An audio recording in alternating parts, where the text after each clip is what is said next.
Bharatiya Janata party Telangana శాఖ కేంద్ర కార్యాలయంలో జరుగుతున్నటువంటి ఈ మీడియా సమావేశంలో భారతీయ జనతా పార్టీ సీనియర్ నాయకులు, మీడియా ఇన్ఛార్జ్, అధికార ప్రతినిధి సుభాష్ గారు మాట్లాడతారు. నేను అధికార ప్రతినిధి గంగాపురం వెంకటరెడ్డి. సుభాష్ గారిని మాట్లాడవలసిందిగా కోరుతున్నాను.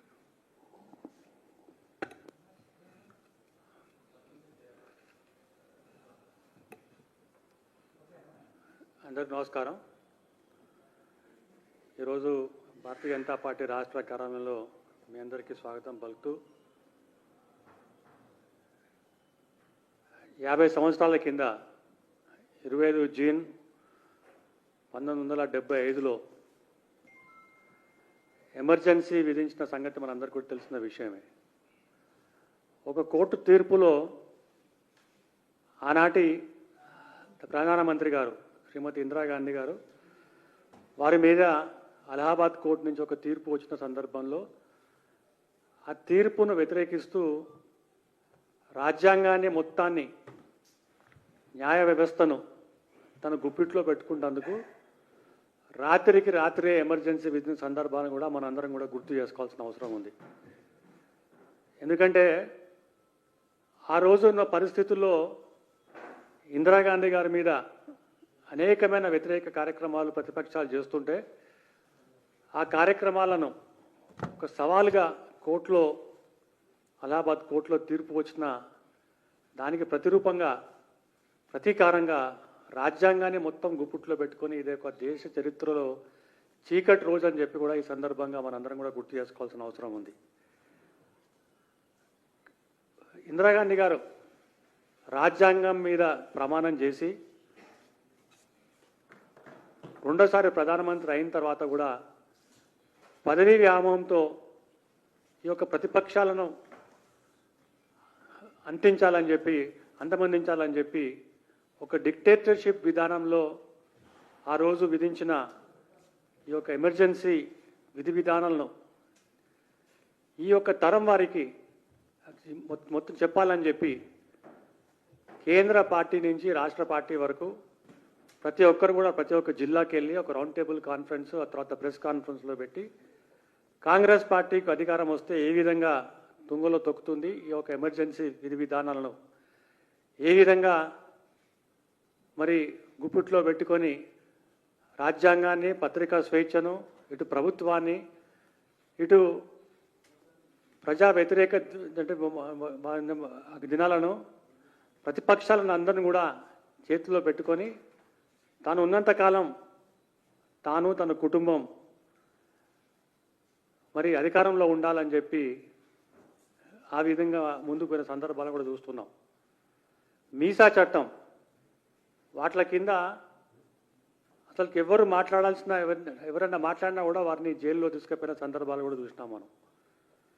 వారిలో జయప్రకాష్ నారాయణ గారు, ఎల్కే అద్వానీ గారు, అటల్ బిహారీ వాజ్పేయి గారు, అలాగే మురళీ మనోహర్ జోషి గారు, రాజ్నాథ్ సింగ్ గారు, ఇలా చెబుతూ పోతే ప్రతిపక్షాల నాయకులు అందరినీ కూడా చిత్రహింసలు పెట్టి జైల్లో పెట్టి కనీసం సౌకర్యాలు లేకుండా, ఫ్యాన్ కానీ నీళ్లు కానీ అటువంటి సౌకర్యాలు లేకుండా చాలా ఇబ్బంది గురి చేసిన సందర్భాలు మనందరం కూడా ఈసారి గుర్తు చేసుకోవాల్సిన అవసరం ఉంది.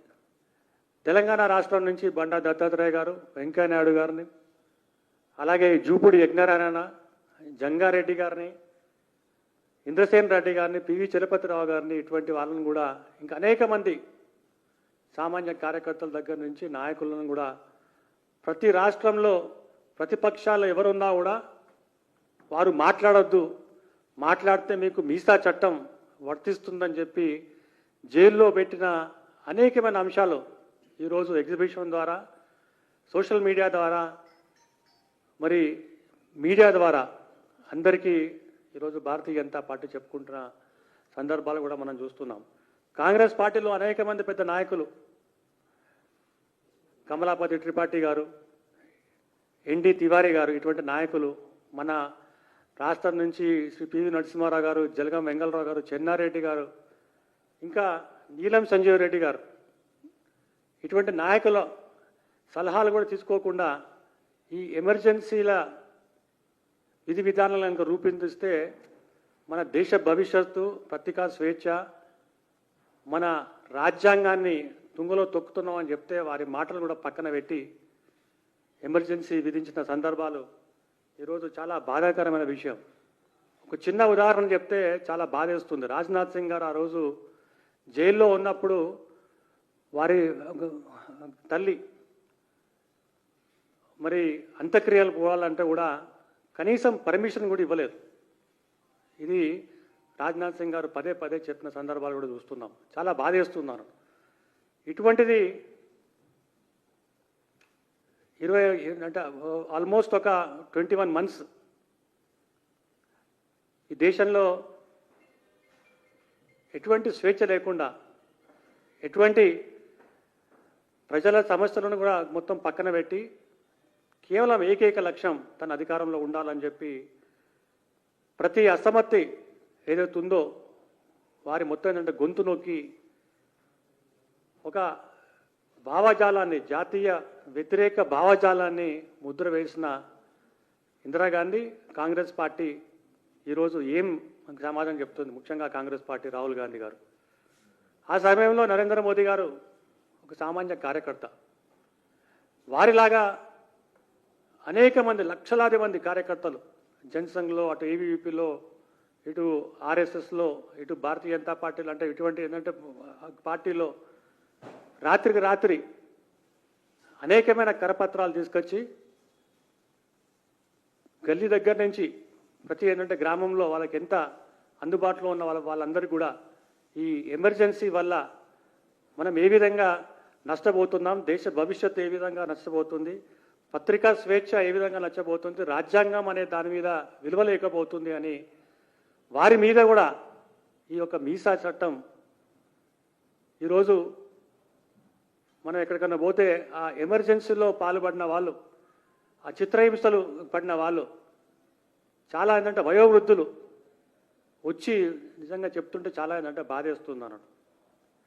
కాంగ్రెస్ పార్టీ, ముఖ్యంగా గాంధీ కుటుంబం వారికి ఒకటే ఒక ఉద్దేశం, ఒకటే ఒక ఎజెండా, మేము మాత్రమే. మీ మైసెల్ఫ్ సిండ్రోమ్, నేను నేను నేను నేను నా కుటుంబం, మేము మా కుటుంబం.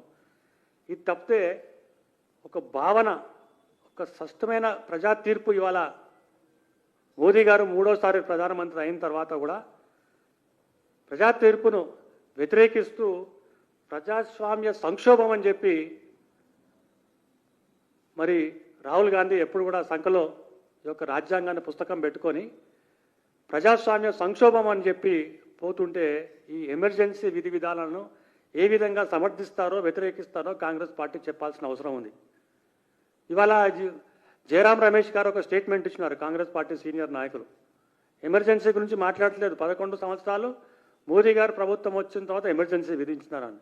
ఏ విధంగా జస్ట్ ఎమర్జెన్సీ విధించినారో, నిజంగా కనుక ఎమర్జెన్సీ విధిస్తే జయరాం రమేష్ గారు ఇవాళ పత్రికలకు ముందు రాకుండా, కనీసం ఆయన మాట్లాడేది కూడా ఇవాళ రాకుండా చేసే పరిస్థితి ఉంటుండే. ఎమర్జెన్సీ అంటే అట్లుండే. కానీ మోదీ గారు అట్లా చేయలేదు. పత్రికా స్వేచ్ఛ అనేది చాలా క్లియర్గా ఇచ్చి ఈ రాష్ట్రంలో, ఈ దేశంలో ప్రతి ఒక్క పౌరుడికి మాట్లాడే ఒక హక్కు ఉంది, ఒక విలువ ఉంది, రాజ్యాంగ స్ఫూర్తిని తీసుకుపోవాల్సిన పరిస్థితి అవసరం ఉంది అని చెప్పి పదే పదే మోదీ గారు చెప్తున్నారు.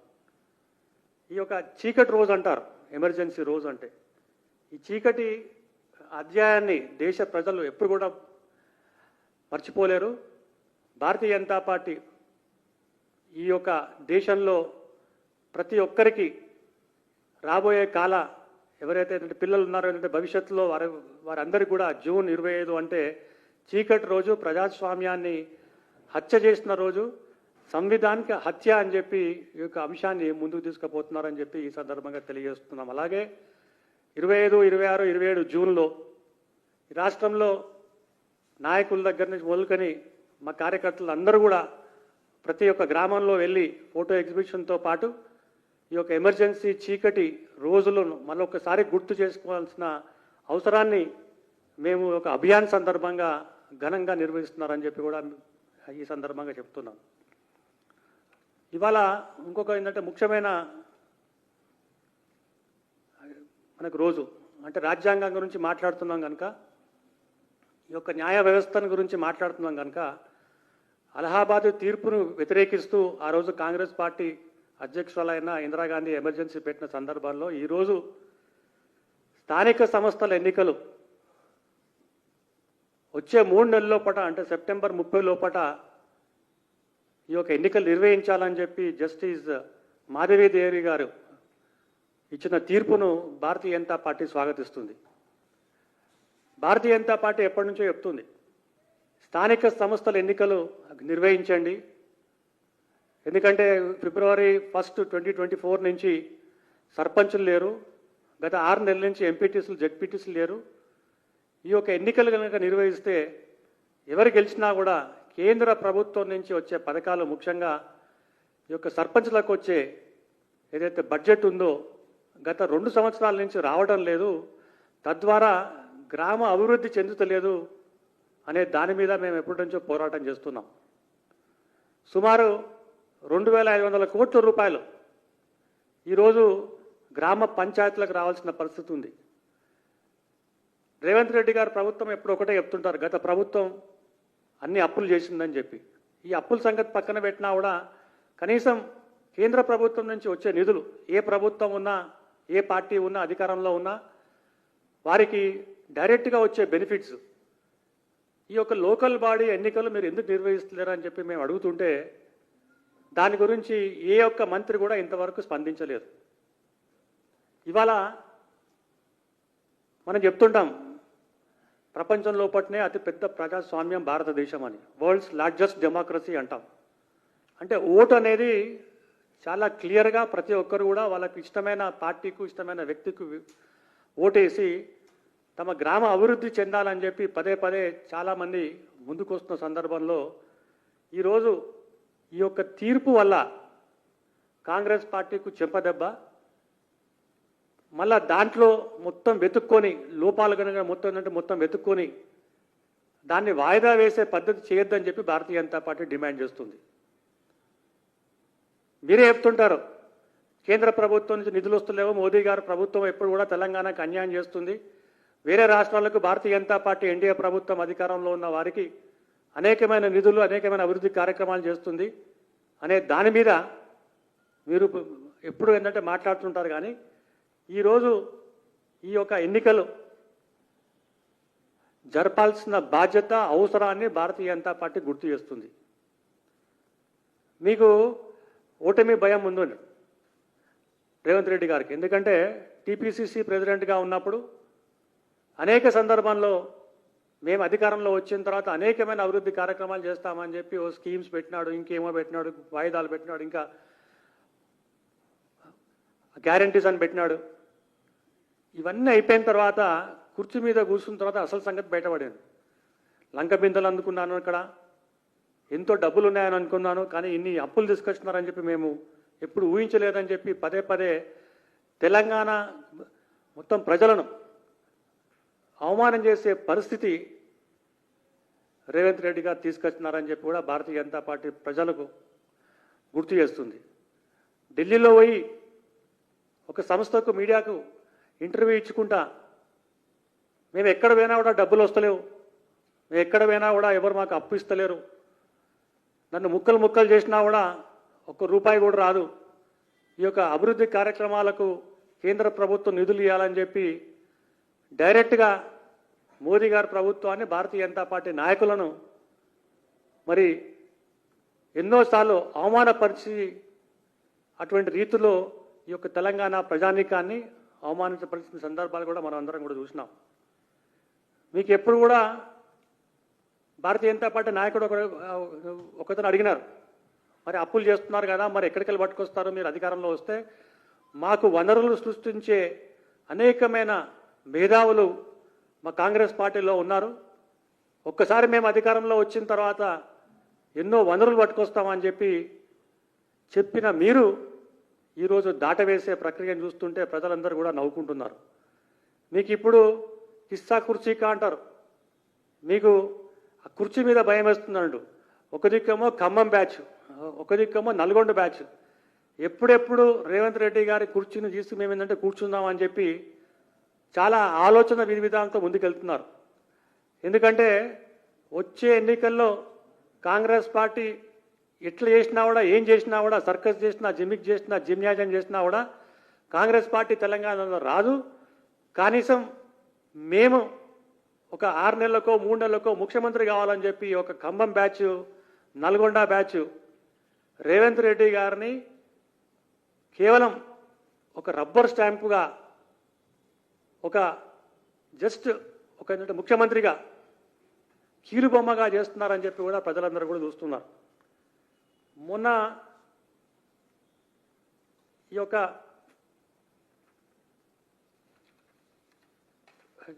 ఏంటంటే మీటింగ్ అయింది మన public accounts political affairs committee ఒక సమావేశం జరిగింది గాంధీ భవన్లో. అందులో రేవంత్ రెడ్డి గారు మంత్రుల మీద సెటార్లు వేస్తున్నారు. మీరు చెప్తే అసలు ఎవరు వింటలేరు, మీ దగ్గర నిధులు ఉన్నా కూడా ఒక జిల్లా అభివృద్ధి చేస్తలేరు అని చెప్పి, ఇట్లా చేస్తే చాలా కష్టం, వాళ్ళను చివాట్లు పెట్టే స్థితి మీకు ఎందుకు వచ్చింది అంటే, మీ దగ్గరనే అన్ని శాఖలు ఉన్నాయి.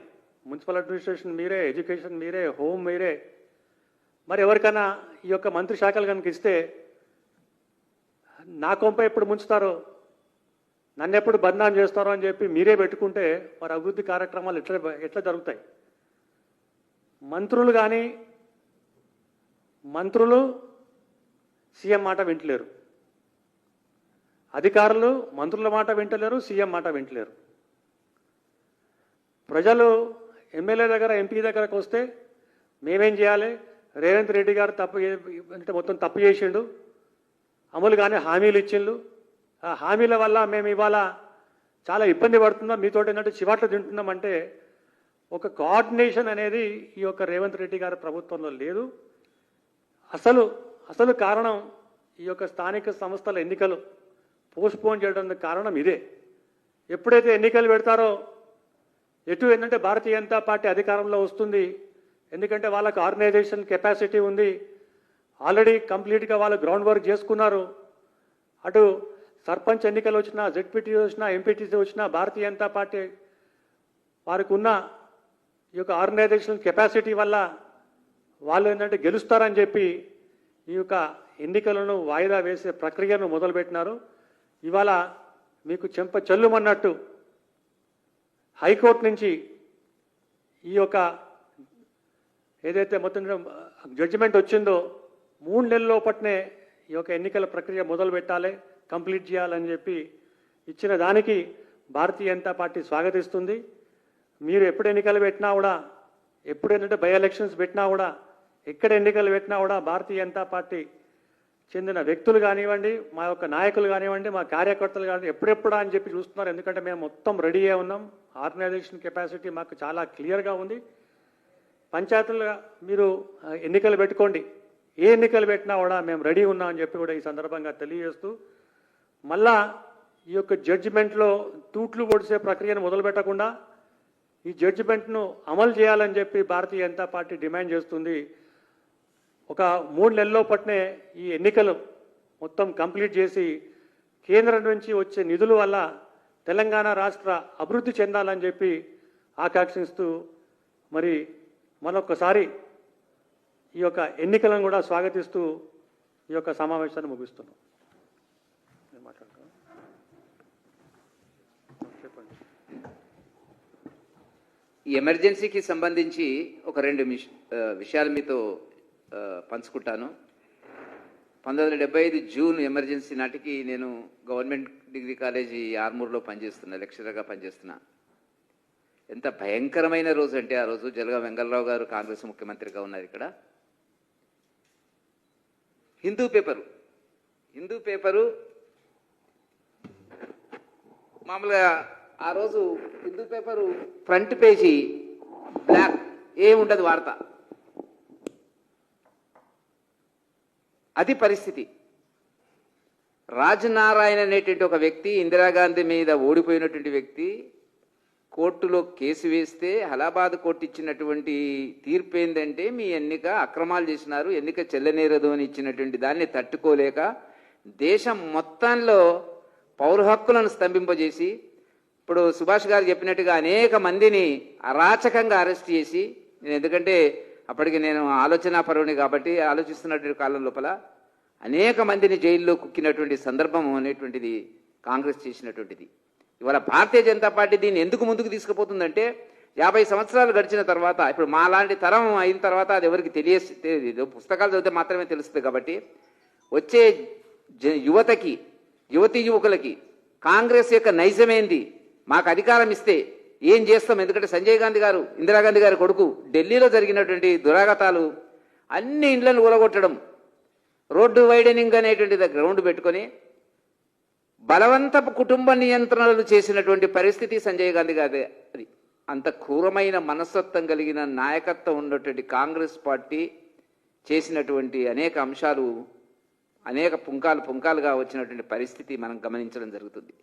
అప్పుడు జనసంఘగా ఉన్నటువంటి జనసంఘు, ఏబీవీపీ, ఆర్ఎస్ఎస్ నాయకులందరినీ కూడా అరెస్ట్ చేసి విచ్చలవిడిగా జైల్లో పెట్టినటువంటి చరిత్ర కలిగినటువంటి కాంగ్రెస్ పార్టీ ఇవాళ వాళ్ళు మాట్లాడుతున్నారు. రాహుల్ గాంధీ గారు ప్రజాస్వామ్యం గురించి మాట్లాడుతున్నారు బుక్ పట్టుకొని.